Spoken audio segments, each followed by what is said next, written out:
नमस्कार आप सभी को। आपके लिए बहुत सारी प्रार्थनाएं हैं मेरी तरफ से। और आज मैं प्रकृति के बीच में बैठा हूँ, जो कि भारत देश में बहुत कम स्थान ऐसे बचे हैं जो प्राकृतिक सुंदरता से अभी भी हमें पूरा का पूरा लाभ देते हैं। तो मेरे पास बहुत सारे प्रश्न आ रखे हैं आप लोगों के। तो मैं पिछले 3-4 दिन से सोच रहा था कि उन सब का मैं एक बार इकट्ठा आंसर दूं। तो जब मैं यहाँ पे बैठा तो मुझे एकांत में जब याद आए प्रश्न, तो मैंने कहा चलो इनके ऊपर एक वीडियो बना के आप सब तक पहुँचाता हूँ। आशा करता हूँ कि जो भी आपके प्रश्न हैं, जो अभी तक पूछे, मैं उनका आंसर दे पाऊँ। और अगर और भी आपके प्रश्न हो तो आप कभी भी मेरे से पूछ सकते हैं। तो मेरे से एक प्रश्न पूछा था कुछ दिन पहले कि हम जब भी कहीं जाते हैं बाहर या रेस्टोरेंट में आसपास, तो हमारे पास खाना जो है वो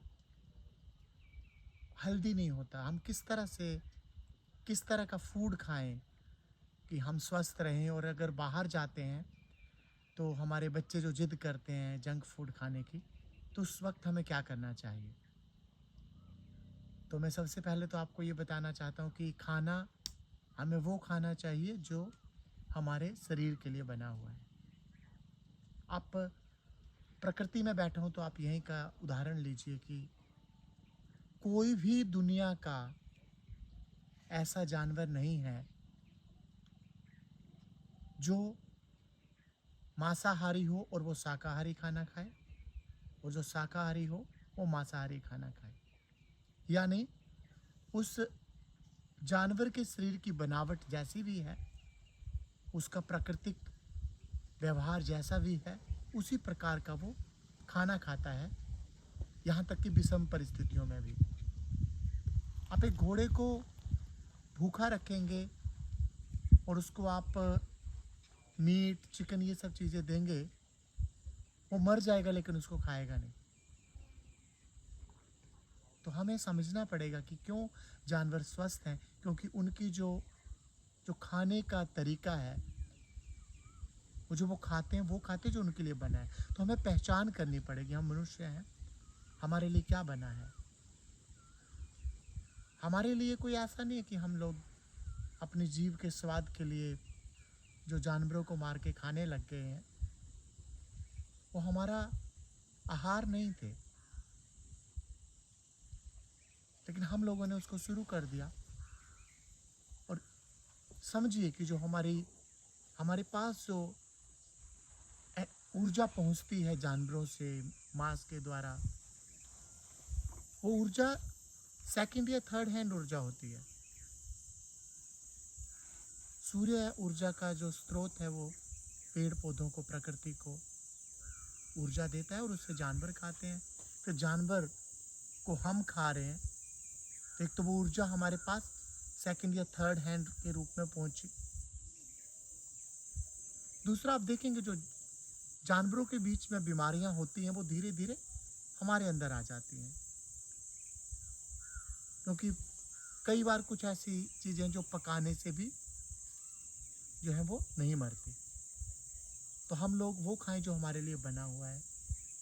पेट्रोल की गाड़ी को पेट्रोल से ही चलाया जा सकता है, डीजल से नहीं। और कब खाएं, ये लोग काफ़ी क्वेश्चन पूछते हैं मेरे से कि हम कब खाना खाएं।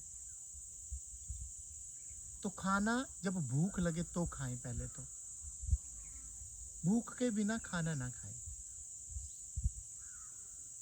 और जब आप एक खाने का फिक्स टाइम बना देंगे, जैसे आप मान लीजिए खाना आप नाश्ता 8 बजे करते हैं और आपने रोज आदत डाल दी, तो आपको अपने आप ही 8 बजे भूख लगने लग जाएगी। अगर टाइम थोड़ा ऊपर हो जाए, 8:15 हो जाए, 8:20 हो जाए, स्किप कर दीजिए उस खाने को। इसलिए मत खा लीजिए कि मैंने आज खाना नहीं खाया, क्योंकि आपके शरीर को पता है, उसकी एक याददाश्त, एक मेमोरी है। जब उस वक्त पे आप उसको नहीं देंगे, आपकी भूख मर जाती है। तो अपने किस प्रकार की ऊर्जा चाहिए। कुछ बच्चे होते हैं वो ज़्यादा खाना खाते हैं, उनकी ऊर्जा बहुत जल्दी यूज़ होती है। जो स्पोर्ट्स पर्सन होते हैं वो ज़्यादा खाना खाते हैं। जो मज़दूर है, क्योंकि वो ऊर्जा का प्रयोग कर रहा है। और आप खाना ज़्यादा खा के, आपका बैठने का काम है, एसी रूम में बैठे हैं आप, ऊर्जा का जो है प्रयोग नहीं किया जा रहा, तो आपके शरीर में वो खाना एक प्रकार से उन चीज़ों को बढ़ाने लग जाएगा जिनकी आवश्यकता नहीं है। तो इसीलिए सबसे पहले भूख लगने पे खाना खाने की आदत डालिए। खाना कम खाइए।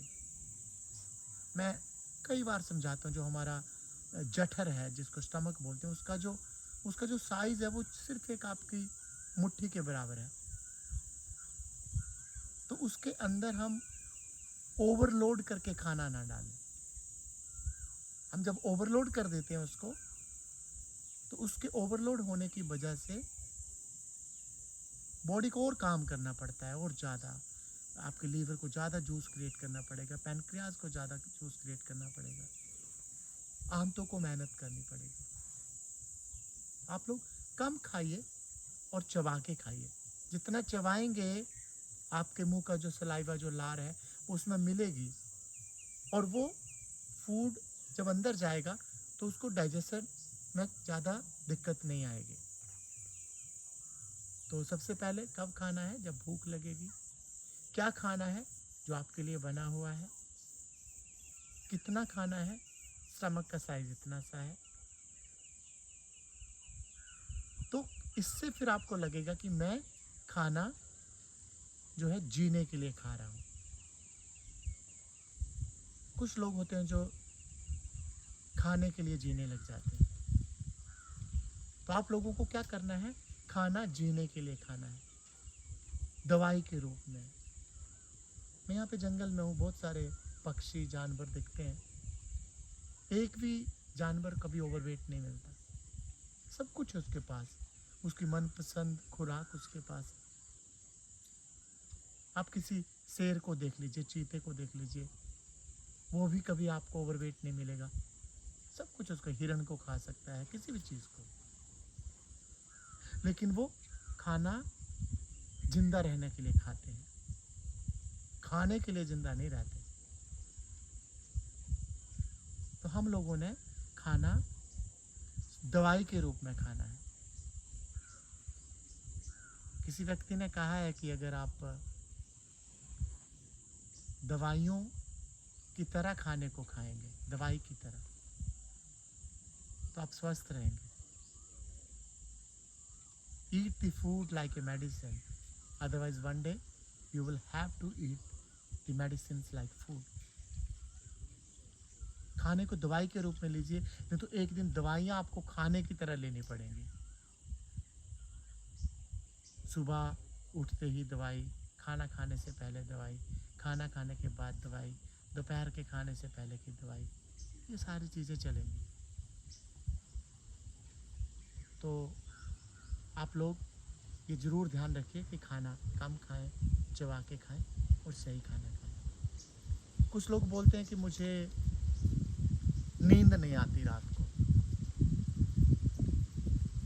इसलिए मैं सुबह जल्दी नहीं उठता। मैं आज रात को जल्दी सोऊंगा तो कल जल्दी उठ जाऊंगा। ऐसा कभी नहीं होने वाला। आप पहले जल्दी उठिए, अलार्म लगाइए, उठ के अपने लिए वक्त दीजिए। लोग कहते हैं व्रत कब कर? मैं सबसे पहले कहता हूँ व्रत एक दिन रखिए जिस दिन आप किसी डिवाइस को हाथ नहीं लगाएंगे, मोबाइल को, आईपैड को, और फिर उस दिन को देखिए। बहुत मुश्किल लगता है आज के समय में ये सोचना भी, बट मैं आपको बताऊं, जब आप इन सब चीज़ों से व्रत लेंगे तो आपको बहुत लाभ मिलेगा। जरूर कोई आपसे ज़्यादा इम्पोर्टेंट नहीं हो सकता इस दुनिया में। तो मोबाइल से एक दिन का व्रत लीजिए। अगर आप जॉब भी करते, कोई छुट्टी होती होगी किसी दिन,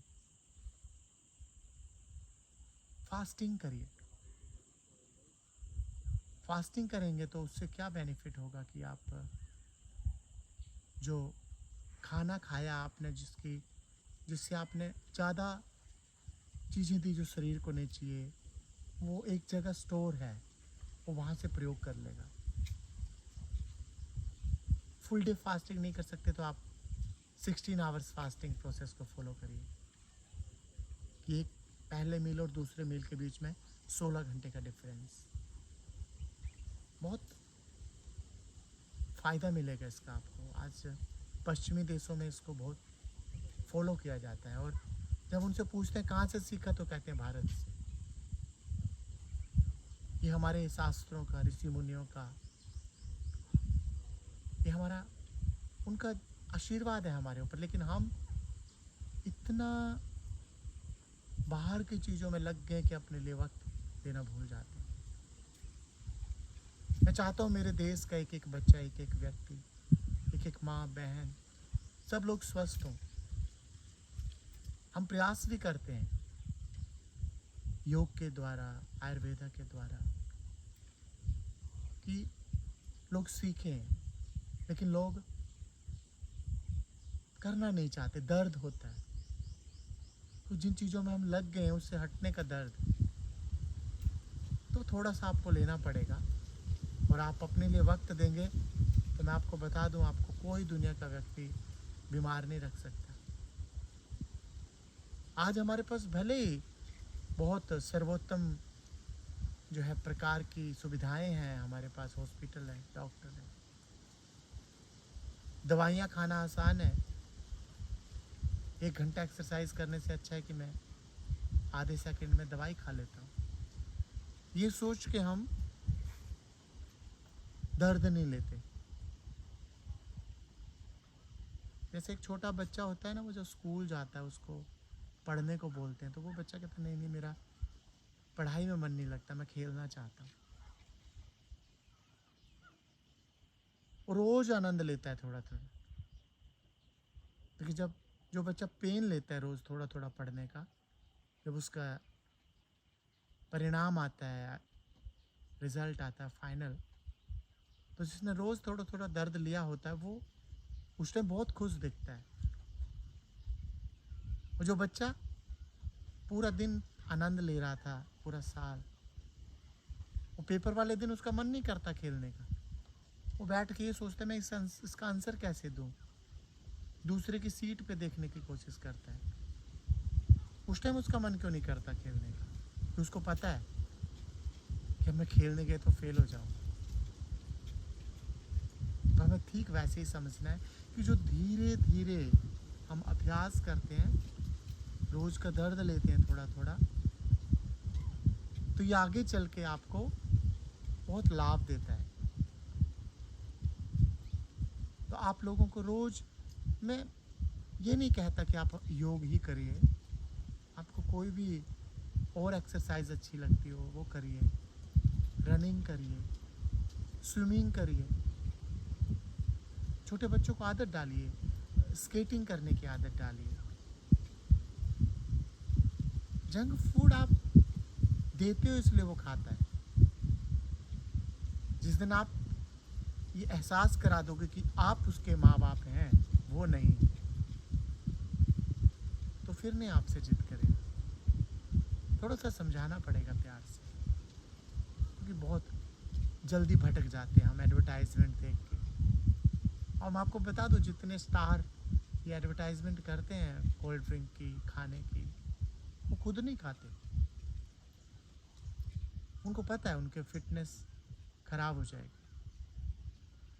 सिर्फ पैसे के लिए वो करते हैं। तो आप लोग इन सब चीज़ों को समझिए और स्वस्थ जिंदगी जीने के लिए प्राकृतिक चीज़ों का प्रयोग करिए। स्वस्थ जिंदगी जीने के लिए वो करिए जो आपके लिए है। नींद जल्दी आई इसके लिए आपको पहले जल्दी उठना है, तभी आप अपने आप ही जल्दी सोएंगे उस दिन। अपनी दिनचर्या में आप चाहे आस्तिक हैं चाहे नास्तिक हैं, ध्यान में बैठना सीखिए। ध्यान किसी धर्म का विषय नहीं है। बहुत सारे लोग बोलते हैं कि भाई ध्यान का मतलब कि मैं किसी कौन से इष्ट देव का जो मैं सोचूं उनके बारे में या उनके ऊपर ध्यान लगाऊं। तो ध्यान की जो अवस्था है, ध्यान का मतलब जहाँ पे आप उस परम चेतन के साथ जो आपको चला रहा है, जो शक्ति आपको चला रही है, बाहर की शक्तियों से कट जाना, बाहर की चीज़ों से कट जाना, ये ध्यान है।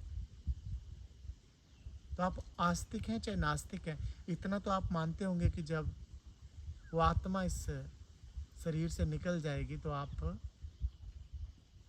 जिंदा नहीं रह सकते।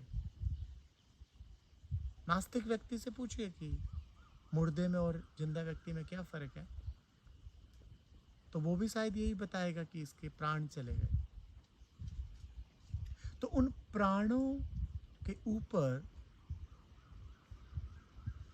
केंद्रित करना अपने विचारों को, धीरे धीरे उसी अवस्था में आ जाना कि आप अंदर देख पाएंगे कि आप कैसे आपके प्राण चल रहे हैं, कौन सी ऊर्जा आपको चला रही है। उस ऊर्जा के साथ एक हो जाना ध्यान है। तो आप लोग कम से कम 3 से 4 मिनट से शुरू करिए सुबह या सोने से पहले शाम को, कि आप ध्यान करना शुरू करें। धीरे धीरे 5 मिनट 10 में बनेंगे, 10 मिनट 20 में, और आपको अनुभूति होगी। ध्यान करने के लिए कोई मंत्र जाप की आवश्यकता नहीं है। बहुत सारे लोग सोचते हैं कि मंत्र जाप करने से ध्यान होगा। नहीं, मंत्र जाप से आपको एक जो धारणा, जिसको बोलते हैं धारणा, मतलब आपका मन भाग जाता है। मन बहुत चंचल है। ये आपका मन या मेरा मन चंचल नहीं है। ये 5000 साल पहले अर्जुन का भी मन चंचल था। वासुदेव को बोलते हैं, हे श्री कृष्ण, मैं इस हवा की गठड़ी बांध सकता हूँ। आप देख रहे होंगे मेरे पीछे पेड़ है, हवा चल रही है। कोई व्यक्ति इसको बांध नहीं सकता। आज भले आप एक सिलेंडर में डाल दो, अलग बात है, लेकिन अर्जुन कहता है कि मैं अपने बाणों से इस हवा की गठड़ी बांध सकता हूँ। मैं धरती में एक बाण चलाऊंगा तो जल बाहर निकाल सकता हूँ, पर मैं अपने मन को वश में नहीं कर सकता। ये 5000 साल पहले का संवाद है, कुरुक्षेत्र के मैदान में। तो जवाब सुनिए क्या कहा श्री कृष्ण ने। आज भी क्यों गीता हर एक व्यक्ति के लिए जरूरी है, क्योंकि उसके अंदर जो समस्याओं का समाधान दिया है वो अर्जुन की समस्या नहीं थी, वो हर एक व्यक्ति की समस्या है। जो अर्जुन उस टाइम जूझ रहा था वो आज हम भी जूझ रहे हैं। तो क्या कहते श्री कृष्ण, निसंदेह हे पार्थ, निसंदेह इस मन को वश में करना मुश्किल है, लेकिन अभ्यास और वैराग्य से इसे वश में किया जा सकता है। तो अभ्यास किस चीज का और वैराग्य किस चीज से? अभ्यास इस सांसारिक दुनिया के उलझनों से हटने का। और अभ्यास किसे कहते हैं? जो किया जाए लगातार। ये प्रतिदिन भी हो सकता है, प्रति सप्ताह भी हो सकता है, प्रति माह भी हो सकता है। तो जो भी रेगुलरिटी में चीजें होती हैं उसको अभ्यास बोलते हैं। तो ध्यान में बैठना अभ्यास, और उस टाइम आप जो करते थे उससे छूटना उस वक्त के लिए, वो वैराग। वैराग मीन्स दी डिटैचमेंट। वैराग का कतई अर्थ नहीं कि आप पहाड़ों पे चले जाइए और वहां जाकर के तपस्या करिए। कहीं पे भी बैठ के, आप भारत में हैं, यूरोप में हैं, अमेरिका में हैं, कनाडा में हैं, जंगल में हैं, कमरे में हैं, कहीं पे भी आप बैठेंगे तो आप जब डिटैच होंगे इस दुनिया की हर एक चीज से और विचारों से मुक्त होना है। शारीरिक रूप से डिटैचमेंट को डिटैचमेंट नहीं बोला जाता। मन, आप पहाड़ों में बैठे हैं और मन आपका दिल्ली के किसी काम में लगा हुआ है तो वो पहाड़ों पे आपका शरीर है भैया। तो थोड़ा सा चीजें समझिए कि अभ्यास और वैराग से मन को वश में किया जा सकता है। ये वासुदेव कृष्ण जी के शब्द हैं धीरे धीरे। तो आज इस ज्ञान को प्रयोग करने की आवश्यकता है। किताबों में है, साइंटिस्ट बड़े बड़े रिसर्च करके जो बता जाते हैं उसको प्रयोग करने से ही वो एक्सपेरिमेंट होता है। तो हमारे जो पूर्वज, जो बहुत बड़े साइंटिस्ट हुए, इन्होंने योग जैसी एक ऐसी विद्या हम लोगों को दी जिससे आप हर एक चीज को ठीक कर सकते हैं। हम लोग उस अभ्यास और वैराग के द्वारा उस अर्जुन की भांति जो विषाद हो गया था जिसे कुरुक्षेत्र के मैदान में, और फिर ज्ञान होने के बाद उसी अर्जुन ने अपना कर्म किया। कई लोग कहते हैं कि कृष्ण भगवान ने तो उसको उकसाया, उसको उसका कर्तव्य याद दिलाया। एक फौजी जैसे एक देश के दुश्मन को जो मार गिराता है जब वो हमारे देश के अंदर घुसने की कोशिश करता है इलीगल तरीके से, उसका कर्म है, उसको पाप नहीं लगेगा उसका, क्योंकि वो अकर्म बन जाएगा। वो नहीं कर रहा, फिर उसका फल नहीं मिलेगा उसको। ऐसे ही हमें समझना है।